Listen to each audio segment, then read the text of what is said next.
The lack of a smile should have been just another detail Park Min-jae ignored. Another missing garnish on the plate of an invisible chef who prepared his meals in the sterile silence of his estate. But when Pulina Mark failed to hum as she plated the galbi, and the rhythmic sound of her knife against the cutting board stuttered at his entrance, something ancient and protective roared to life inside him. He had burned down rival syndicates for less than the exhaustion he saw weighing down her deep brown eyes. Where did the soul of this meal go? His voice was deadly calm, the same tone he used before signing a death warrant. Pulina's fingers trembled against the edge of her white chef's coat. Her lips parted as if to let out a secret she couldn't afford to tell. It's just... The seasoning is different today, Mr. Park. I'm tired. Min-jae stepped into the warmth of the kitchen, and she instinctively pulled her shoulders inward, a reflexive retreat that ignited a fire in him far hotter than the industrial stoves. For the first time in a decade of maintaining absolute icy control over his territory, Park Min-jae felt the world tilt. "Don't lie to me," he whispered, his calculating eyes locking onto the tightness around her mouth. "Who took your smile?" Pulina had run the kitchen of Min-jae's estate for 6 months without ever truly looking him in the eye. To her, he was a ghost in a crisp white shirt, a presence defined by expensive silk ties, the scent of sandalwood, and a quiet authority that made the very air in the hallways feel heavy. She knew the rules of the house. The ingredients must be fresh, the spice levels must be precise, and she was to remain a phantom behind the swinging kitchen doors. Quiet dignity was Pulina's armor. Years of navigating a world that demanded more than she had to give had taught her how to find sanctuary in the steam and the sizzle. She moved with a grace that left the air undisturbed, perfecting the art of being essential yet unnoticed. Today that armor was cracked. She had tried to mask the worry with a taller chef's hat and a focus on her work, but the shadow of the loan shark's visit this morning followed her into the kitchen. The interest had doubled. Her family was a phone call away from a threat she couldn't cook her way out of. The rent was due, the debt was mounting, and for the first time, the kitchen didn't feel like a sanctuary. It felt like a cage. She didn't realize that in the silence of his empire, her joy had been the only thing Min-jae actually listened to. And now that it was gone, he was ready to declare war to find it. The silence in the kitchen was heavy, broken only by the low hum of the refrigerator and the distant ticking of a clock. Pulina stood at the marble island, her hands moving with practiced efficiency, but the spark was gone. Her movements were mechanical, lacking the fluid grace that usually defined her work. She didn't look up when the heavy oak door creaked open, though she felt the temperature in the room drop as Park Min-jae entered. He didn't speak at first. He simply sat at the small high-top table in the corner where he always took his late-night meals. Pulina placed the plate of galbi jim before him. The braised short ribs were glazed to perfection, the aroma of soy, ginger, and sesame rising in a fragrant cloud. Usually, this was the moment she would offer a small, tired smile, a professional courtesy that had, over time, become the highlight of his day. Tonight, she simply folded her hands in front of her apron and stared at a spot just above his left shoulder. Min-jae picked up his chopsticks, his expression unreadable. He took a single bite, chewed slowly, and then set the utensils down with a sharp metallic click. The sound echoed like a gunshot in the quiet room. "It is bitter," he said, his voice a low vibration that seemed to crawl up Pulina's spine. She blinked, her eyes finally meeting him. "Bitter. I followed the recipe exactly, Mr. Park. The Asian pears were ripe, the sugar. The ingredients are correct, Pulina. The execution is flawless." He stood up, his tall frame casting a long, intimidating shadow over her. He moved closer, stopping only when he was inches away, invading the space she usually kept guarded. "But the salt is bitter. It tastes of sweat and old tears. It tastes like a woman who has spent her afternoon looking over her shoulder instead of at the stove." Pulina's breath hitched. She tried to maintain her composure, but the quiet dignity she wore like a shield was beginning to crumble. Her expressive eyes darted to the window, then back to the immaculate white of his shirt. "I'm just tired," she whispered, her voice cracking. "The heat in the kitchen today." Min-jae reached out, his pale, steady hand stopping just short of touching her chin. He didn't need to touch her to make her feel the weight of his attention. You have been tired before. This is different. Your hands are shaking, and the tightness in your jaw is a language I know well. It is the look of someone waiting for a blow to land. He stepped even closer, his calculating eyes searching her face for the truth she was trying so desperately to hide. I pay for your talent, yes, but I have come to rely on your peace. Tell me who has disturbed it. Tell me why you have stopped smiling, or I will find the reason myself. And I promise you, my methods of discovery are far less gentle than a conversation.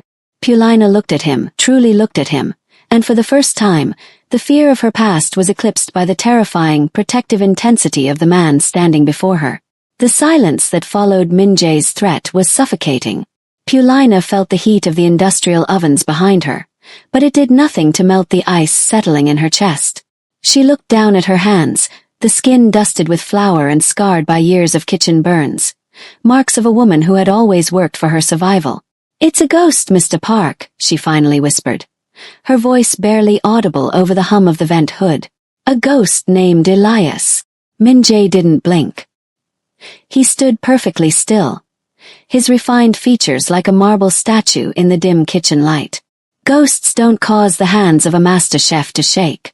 Men do. Paulina took a shuddering breath, the words tumbling out before her pride could catch them. He's a loan shark from back home. Years ago, when my mother was sick and the hospital wouldn't see her without a deposit, I was desperate. I took a small amount. I thought I could outrun it, outwork it. I moved here, I changed my name, I found this sanctuary with you. She looked up, her expressive eyes filling with a restrained vulnerability. But he found me this morning at the market. The interest. It's grown into a monster I don't recognize. He said if I don't pay the full balance by the weekend, he'll find my sister next. Min-jae's jaw tightened, a subtle shift that signaled a predatory shift in his demeanor. How much? It doesn't matter, Paulina said, a flash of her quiet dignity returning. It's more than I'll make in 3 years. I can't let you get involved in this. This is my burden, my mistake. I've spent my life being invisible so I could be safe. If I pull you into this, there's no going back to the way things were. Min-jae stepped even closer, his scent of sandalwood and cold ozone wrapping around her. He reached out, his fingers finally brushing the edge of her white chef's hat, a gesture that was surprisingly tender yet terrifyingly possessive. You think you are protecting me from your world? He asked, his voice a low, dangerous silk. You are working in a house built on blood, Paulina. You chose this kitchen because you thought it was a hiding place, but you were wrong. It is a fortress. He tilted his head, his sharp eyes missing nothing, not the tightness in her brow or the way she bit her lip to keep it from trembling. This Elias. He made a fatal error.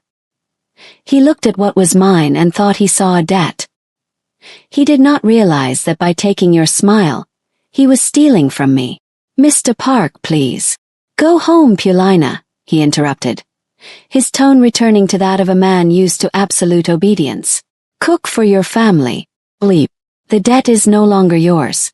It has been transferred to a man who knows exactly how to settle accounts. As she turned to leave, her heart hammering against her ribs, she realized the shadow of the lone shark had been replaced by a much larger, darker shadow, one that was currently watching her with the gaze of a king preparing for a crusade. The next evening, the kitchen was silent, but the air felt charged, as if a storm were gathering just beyond the horizon. Paulina had prepared a simple meal of doenjang jjigae, the hearty soybean paste stew bubbling softly on the stove. She kept her head down, her movements stiff as she ladled the broth into a stone bowl. She had expected Min-jae to take his seat in the corner as he always did, but when she turned to serve him, she found him standing by the large, formal dining table in the center of the room. Set another place, he said. His voice wasn't a request. It was an ultimatum. Paulina paused, the heavy bowl warm in her hands. Mr. Park, the guests aren't due until. There are no guests tonight, Paulina. Just us. He pulled out the heavy velvet-cushioned chair at the head of the table and gestured to the seat directly to his right. Sit. The quiet dignity she usually wore felt like a thin veil. She hesitated, her pulse fluttering at the base of her throat. I am the chef, sir. I eat in the kitchen after the service. Min Jae's eyes, usually as cold and unreadable as polished flint, softened with a flicker of something that looked dangerously like respect. Tonight you are not the help. You are a woman who is carrying the weight of the world on her shoulders, and I will not have you carry it while standing. Reluctantly, Pulina placed the stew on the table and sank into the chair. The transition from the stainless steel world of the kitchen line to the opulence of the dining table felt like crossing a border into a foreign land. She felt small, her white chef's coat stark against the dark, expensive wood. Min Jae didn't eat immediately. He poured her a glass of water, his pale, steady hand moving with a precision that was almost hypnotic. In my culture, he began softly, his gaze fixed on the steam rising from the bowls. Sharing a meal is a pact. Means your hunger is my hunger. Your enemies are my enemies. Pulina looked at him, the restrained vulnerability in her eyes giving way to a sudden, sharp fear. I didn't ask for a pact, Mr. Park. I just wanted to work. You wanted to be invisible, he corrected, his voice dropping to a low, intimate silk. But I have been watching you for 6 months. I have tasted your joy in the salt and your sorrow in the spice. You have fed my soul, Pulina. It is only fair that I protect yours. He picked up his spoon and waited until she did the same. As they ate in a silence that was no longer empty, but filled with the weight of an unspoken promise, the shift occurred. The invisible line between master and servant blurred. Pulina felt the shadows in the kitchen receding, replaced by the terrifying solid warmth of the man sitting beside her. For the first time in years, she didn't feel like a woman running. She felt like a woman being found. While Pulina attempted to find sleep in the safety of the estate staff wing, Park Min-jae returned to the cold sanctuary of his office. The room was a temple of minimalist power, glass, steel, and shadows. He sat behind his desk, not to review the ledgers of his shipping empire, but to dismantle the life of a man named Elias. He didn't raise his voice when he summoned his head of security, Kim. He didn't have to. The mere set of Min Jae's jaw communicated a level of violence that made the air in the room feel thin. Find him, Min Jae commanded, tossing a grainy screenshot from the kitchen's exterior security feed across the desk. It showed a man in a cheap leather jacket leaning too close to Pulina at the morning market. Elias. He thinks he owns a debt. I want to know every cent he has ever extorted, every hand he has laid on those who couldn't fight back, and exactly where he breathes at this moment. As Kim withdrew, Min Jae leaned back, his calculating eyes fixed on the city lights of Los Angeles. 4 hours. He sifted through the digital ghost of Pulina's past that his team unearthed. He saw the medical bills from Georgia, the predatory interest rates that had turned a few $1,000s into a life sentence of fear. He saw the trail of invisibility she had left behind, changing zip codes, working under the table jobs, and the quiet dignity of a woman who had sacrificed every luxury to keep her sister in school and her mother's memory honored. The deeper he dug, the more his composed appearance began to fracture. He had built his world on the principle of transaction, but what had happened to Pulina was not business. It was a slow, systematic strangling of a beautiful soul. By 3 a.m., a file sat on his desk detailing Elias's operation, a small-time parasite feeding on the desperation of the local community. To Min Jae, Elias was an insect, but to Pulina, he was a god of terror. Min Jae stood, adjusting his black tie with clinical precision in the reflection of the window. He felt a strange, foreign ache in his chest, a mixture of fury and a profound, aching need to provide a sanctuary that no ghost could enter. He had spent 15 years perfecting the art of being unreadable, but as he looked at the photo of Pulina's tired, expressive eyes, he realized he was no longer just a boss or a protector. He was a man who had found something worth more than his empire, and he was about to show the underworld exactly what happened when someone touched his peace. The debt isn't just settled, Kim, Min Jae said into his phone as he headed for the door. It's erased. Start with his storefronts. Leave nothing but the ash. The morning sun had barely begun to burn through the Los Angeles fog when Pulina stepped past the iron gates of the Park estate to head to the local market. She had tried to convince herself that the dinner with Min Jae had changed everything, but the cold reality of her debt still sat like lead in her stomach. She was only 2 blocks away when a black sedan screeched to a halt beside her, the smell of burning rubber cutting through the crisp morning air. Elias stepped out, his cheap leather jacket creaking, a predatory smirk twisted across his face. He didn't look like a ghost today. He looked like a monster. "Running to your fancy job won't hide the numbers, Paulina," he sneered, closing the distance until she could smell the stale tobacco on his breath. He reached out, his hand wrapping roughly around her forearm, his fingers digging into the soft skin just below the sleeve of her coat. "I told you about the weekend. You think that pretty face is going to save you when I come for your sister?" Paulina's quiet dignity finally broke. A small, choked sound of terror escaped her lips as she tried to pull away. "I'm getting the money, Elias. Please just stay away from her." "I don't think you're hearing me," he hissed, his grip tightening until her bones felt like they might snap. "She heard you perfectly." The voice was like a blade of ice cutting through the humid morning. Elias spun around, still holding Paulina's arm, to find Park Min-jae standing 10 feet away. He wasn't surrounded by guards.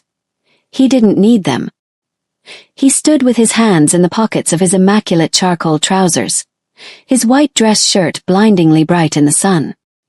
His expression was calm, serious, and utterly terrifying. "And who the hell are you?"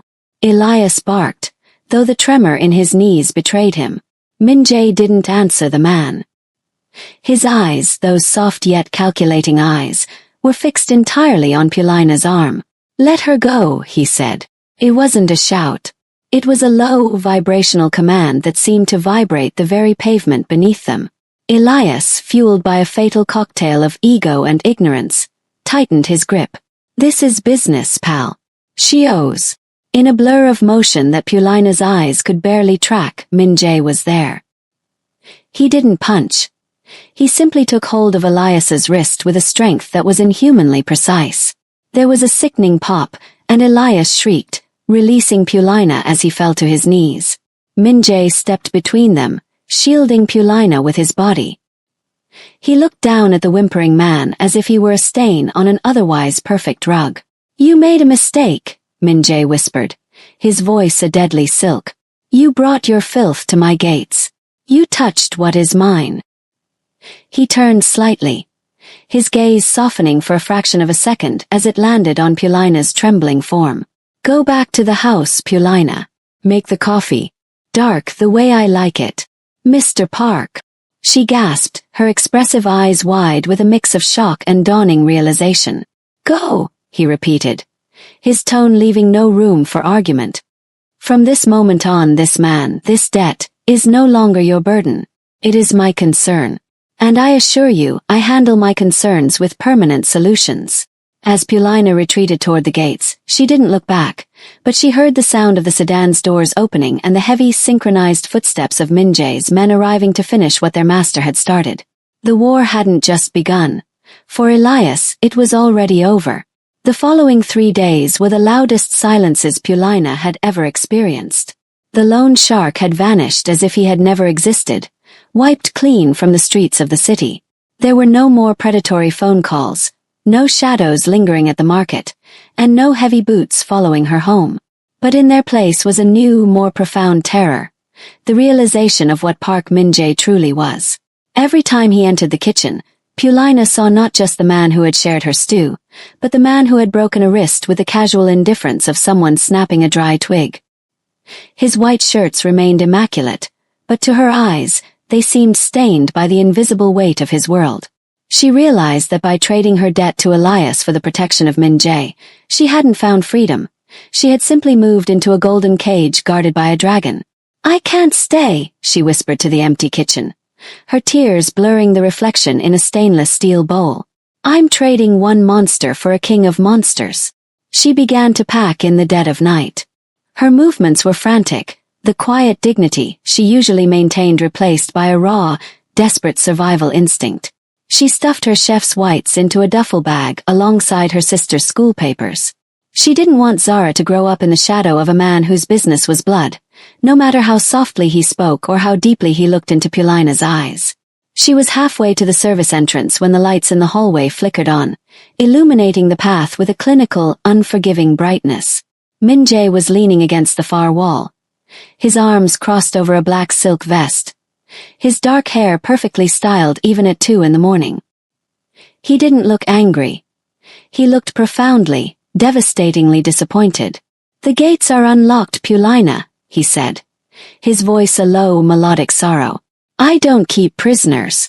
Pulina froze, her fingers white-knuckled around the handle of her bag. "I saw what you did," she gasped, her expressive eyes wide with fear.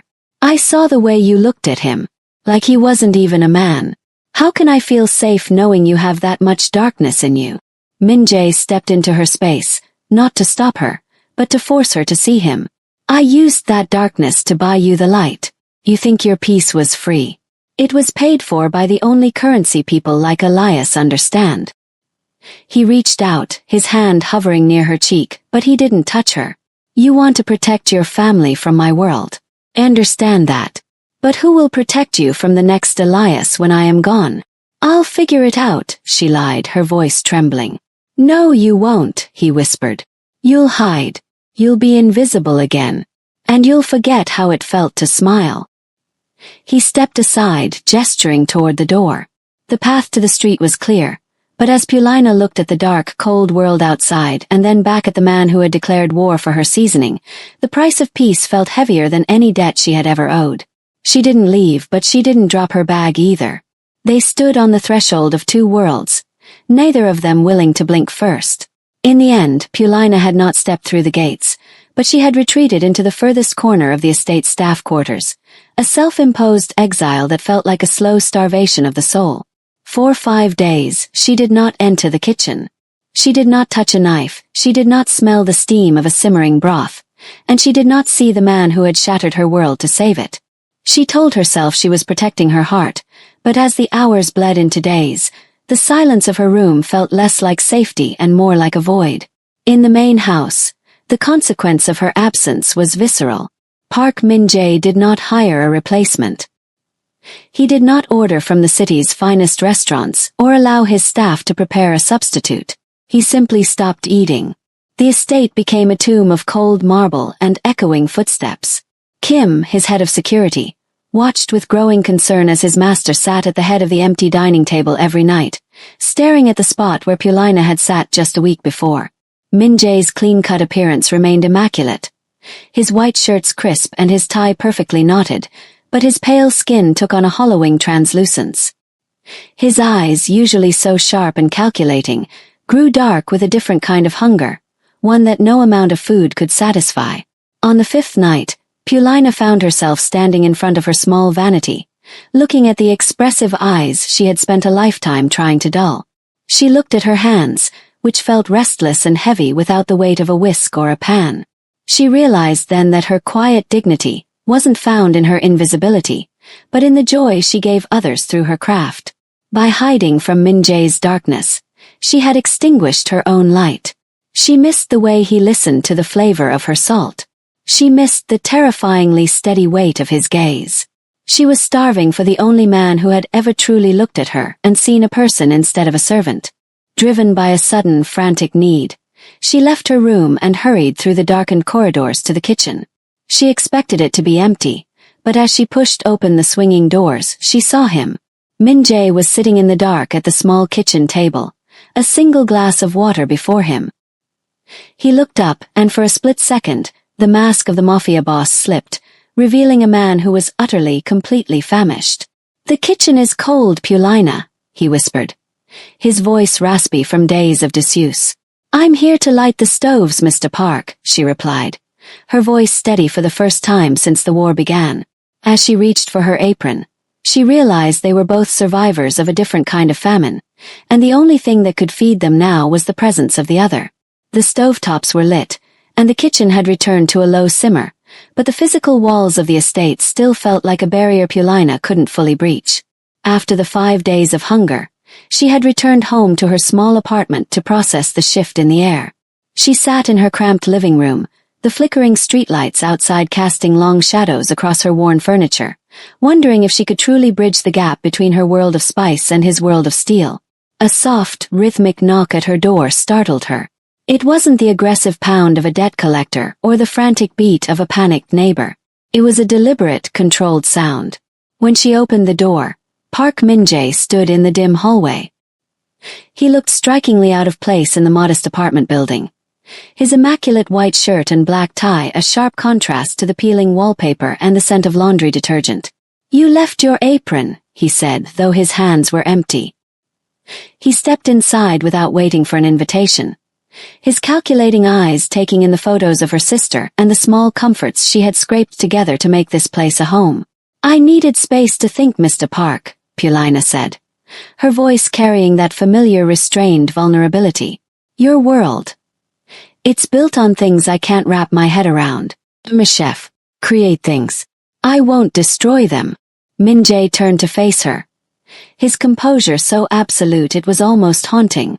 "You think I don't know the difference? You think I don't see the blood on my own hands every time I look at the clarity in your eyes?"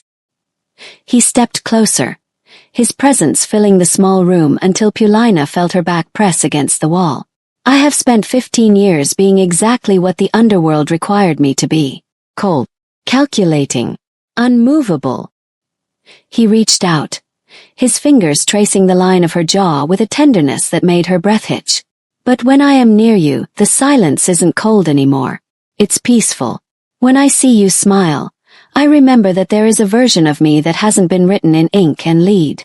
"I can't change who you are," Pulina whispered. "No," he replied, his voice a low, melodic vow. "But you can change who I want to be. I am not asking you to join my world, Pulina. I'm asking you to let me build a new one around you. I will be the man you make me want to be, the one who protects the light instead of just living in the shadows." He leaned down, his forehead resting against hers. In the quiet of her apartment, the Mafia boss vanished, leaving only a man who was finally ready to lay down his arms for a woman who had taught him how to taste life again. Pulina closed her eyes, the fear of the unknown finally giving way to the warmth of his promise. 3 years later, the air in the heart of the city was no longer thick with the scent of ozone and fear, but with the rich, intoxicating aroma of roasted garlic, charred peppers, and slow-braised short ribs. The glass storefront of the Soul's table glowed like a jewel against the twilight, its name etched in gold script that caught the fading sun. Inside, the rhythmic percussion of a busy kitchen was a symphony of success, but tonight, the head chef wasn't hiding behind the swinging doors. Pulina stood in the center of the dining room, her deep brown skin radiant under the warm amber lights. She wore a custom-tailored white chef's coat, the buttons polished and her posture radiating a quiet dignity that was no longer a shield, but a throne. She moved between tables with a grace that didn't seek to avoid the air, but to claim it. When she laughed at a guest's compliment, the sound was full, bright, and frequent, the sound of a woman who had forgotten how to be invisible. In the shadows of a corner booth, Park Min-jae sat alone, though he was never truly solitary. His clean-cut appearance remained as sharp as ever, but the icy discipline of his gaze had thawed into something profoundly soft as he watched his wife. He had made good on his promise. The shipping ledgers had been purged of their darker entries, and the empire he now oversaw was built on legitimate steel and the flourishing success of Pulina's culinary vision. He was no longer a king of monsters, but a man who had traded his throne for a seat at her table. Pulina felt his gaze and turned, her expressive eyes locking onto his across the crowded room.